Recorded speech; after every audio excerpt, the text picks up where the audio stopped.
বাংলাদেশের ক্ষমতাচ্যুত প্রধানমন্ত্রী শেখ হাসিনা বর্তমানে ভারতের নির্বাসিত অবস্থায় রয়েছেন এবং তার দেশে ফেরার বিষয়টি এখনও অনিশ্চিত। গত বছর 2024 সালে 5 আগস্ট ছাত্র জনতার গণঅভ্যুত্থানের মুখে তিনি পদত্যাগ করে ভারতে চলে যান। তার দেশে ফেরার বিষয়ে বর্তমান পরিস্থিতি। তিনি বর্তমানে ভারতের নয়াদিল্লিতে নিরাপত্তা হেফাজতে একটি সুরক্ষিত বাড়িতে বসবাস করছেন। নভেম্বর 2025 বাংলাদেশের একটি বিশেষ ট্রাইব্যুনাল তাকে মানবাধিকার অপরাধ এর দায় মৃত্যুদণ্ড প্রদান করে এবং পরবর্তী দুর্নীতি মামলায় 21 বছর কারাদণ্ড দেয়, যা তিনি রাজনৈতিক উদ্দেশ্যপ্রণোদিত বলে অভিহিত করেছেন।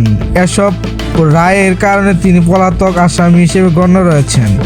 বাংলাদেশের সরকার শেখ হাসিনাকে দেশে ফেরত পাঠাতে ভারতের কাছে আনুষ্ঠানিক প্রত্যর্পণ চুক্তি অনুযায়ী আবেদন করেছেন। ভারত সরকার এখনও এই প্রত্যর্পণ অনুরোধ সাড়া দেয়নি। তারা জানিয়েছেন, প্রত্যর্পণ চুক্তির কিছু শর্ত অনুযায়ী যদি মনে হয় যে ফেরত পাঠানো ব্যক্তির জীবন ঝুঁকির মুখে পড়তে পারে, তবে হোস্ট কান্ট্রি ভারত তাকে ফেরত পাঠাতে বাধ্য নয়। শেখ হাসিনাকে নিজে দেশে